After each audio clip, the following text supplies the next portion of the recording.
Hi, this is Michael Buffer, and you're watching Dante's Boxing Nation.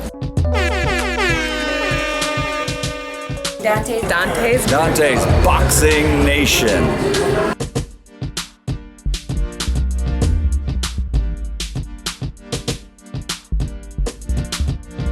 Chilling, man, chilling. You been following the channel? Yeah, of course. Oh, of course, man. You gotta see that. Appreciate that, man. Yeah. That's what it is, man. My man Glen Tapia about to get it in this weekend, It's man. already in shape though. Oh yeah, definitely am, man. And I'm eating. You eating?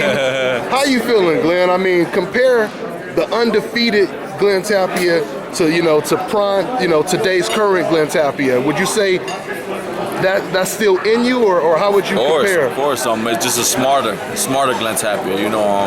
I've been through a lot. When I fought Kirkland, I went in there literally trying to knock him out. Like I'm gonna knock this guy out. I'm having that kind of tough guy mentality. I'm from the hood, man. So it's like having that tough guy mentality. I'm gonna knock this dude out. I'm gonna go in there. I'm gonna knock this dude out because everybody's saying I'm not gonna do it. And that's kind of dumb, when that's all he does. All he does is tries to knock you out and goes in there and brawls. I have other attributes that I could do. I could box. I could take my time. I could use my distance. I could, and I could knock you out like that, But I thought before it was hard, that mentality I had, I thought that way I'm okay.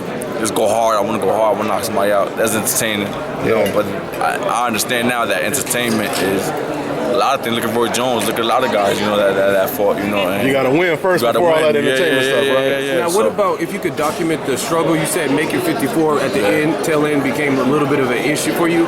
What was it like in those days, in the last few days for weigh-ins? See, the thing is, like when I was like 18, 19, I turned pro, and I was like, okay, my whole thing is I'm gonna become a champion at this weight class at 54, and then I'm gonna move up. But during that process, I grew up into a man. I got bigger. I started getting bigger. It was just really hard to lose. Even with I had to lose 10 pounds with the Kirkland fight. The day before the weigh-in. No. 2 days before the weigh-in. 10 pounds, and it was hard, but it is what it is. That, and then that just became harder and harder and harder. My last fight, it just showed, that I should have never done that. I had to lose, 13, 14 pounds 2 days before the weigh-in, and the whole camp I was killing myself. It was bad. Freddie, when I first went with Freddie like 2.5 years ago, he was like, move up to 160. But I just finished knocking somebody out, so I'm like, why is he telling me that? Then I knocked the next two guys out, and after every fight, he always tell me, move up to 160. And I never understood. I'm like, I'm demolishing these guys. It's easy. Like, why is he telling me that? But then after this fight, he finally told me, you gotta move up to 160. He said, I never looked like I looked in the gym, in the ring when I fought. You understand? And I was like, wow, now I understand. Like, that's why he was telling me the whole other time too. So I feel so healthy now, Like these guys like Pacquiao, Cotto's, they understand how I fight, so they like me. They talk to me because they see me in the gym. I spar these guys, and they're like, wow, this guy has a lot of talent. But then I felt like I was losing all that. When I fight, when I lose this weight, I lose all that. And it was like I became like a gym fighter, I guess, And it was like, you look so good in the gym, but then when I fight, it was because of the weight, man. Now that I'm in this weight, it's just, I feel healthy. I feel 100% ready, and I'm ready to go. What was your first reaction when they called you up and said, we got David Lemieux for you? Get it, do it. But then my manager told me that. He was like, no, we could do something else. Let's do something smaller. We could do something smaller. And I'm like, no. I don't want to do something smaller. I want to do this fight, please do it. And I understand why people are doubting it. The whole world doubted me, as people crack under pressure when they feel this doubt. People crack under pressure when they have their city doubting them or something. And they don't ever keep climbing.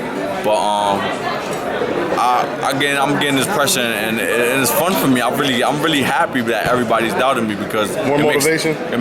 That too, and it makes the win more bigger too. Win, right? How big it's gonna be? I'm supposed to lose this fight. Everybody thinks I'm gonna lose this fight, but they don't know what I do.